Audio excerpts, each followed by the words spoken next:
जय हिंद दोस्तों, स्वागत है आप सभी का एक बार फिर से फेंकू न्यूज़ में। हमेशा की तरह आज भी हम लोग लंबी लंबी फेंकने वाले हैं, इसलिए आप सब अपने अपने कुर्सियों की पेटी बांध लीजिए ताकि हम जो फेंके उसे आप लपेट सकें। तो आज हमारे साथ हैं सत्ताधारी पार्टी के सबसे बड़े फेंकू नेता बकलोल चंद जी।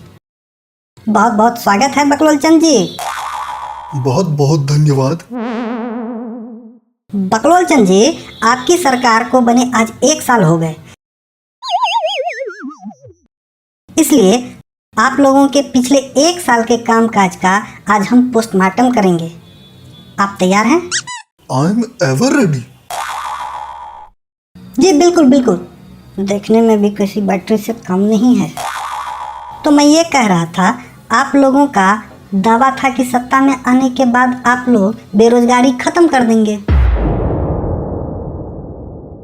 किया तो है, गलत क्या बोला था हमने? क्या बात करते हैं महाराज, कितने बेरोजगार सड़क पर घूम रहे हैं। देखिए, ऐसा है, मैं अपनी बात साबित कर सकता हूँ।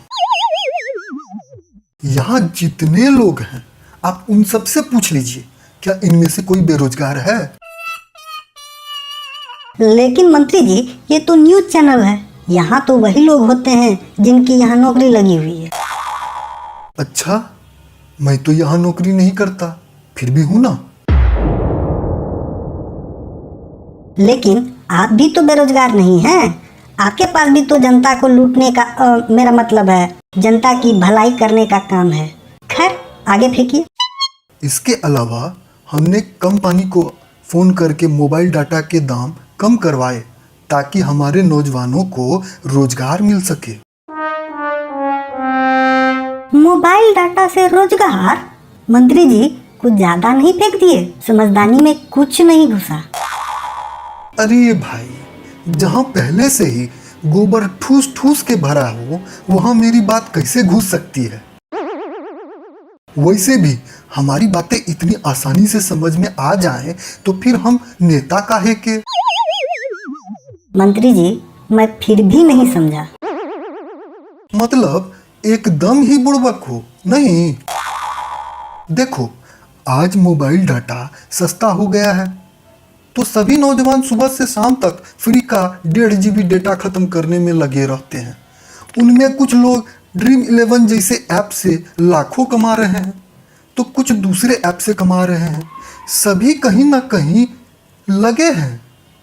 ये तभी संभव हो पाया है ना, जब मोबाइल का डाटा सस्ता हुआ। हाँ मंत्री जी, आप बिल्कुल सही कह रहे हैं। इतना ही नहीं महाराज, हजारों लोग YouTube पर चैनल बना बना कर महीनों का लाखों कमा रहे हैं।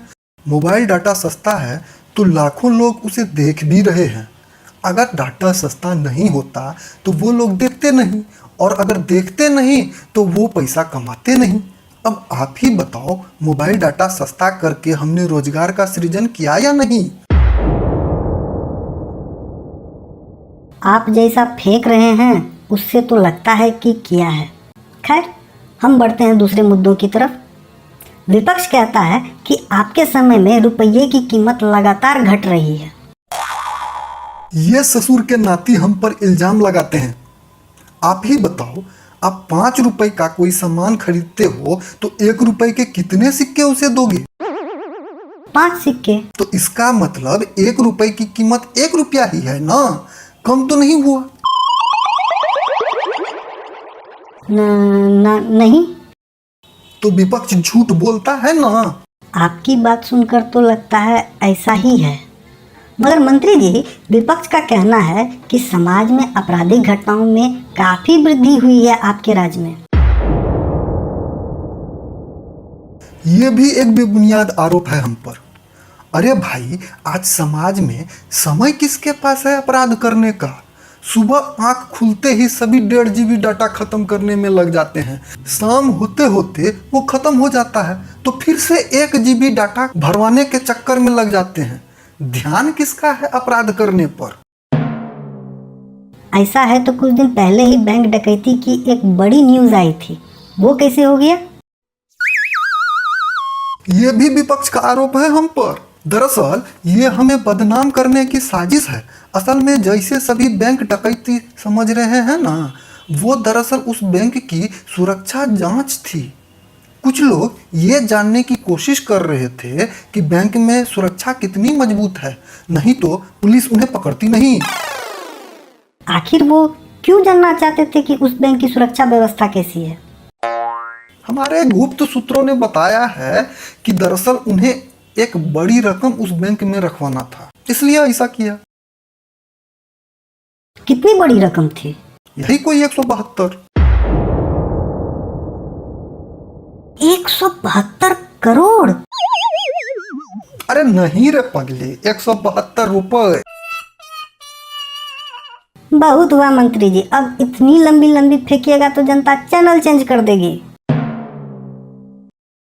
जो हमारे लिए ना बिल्कुल अच्छा नहीं होगा।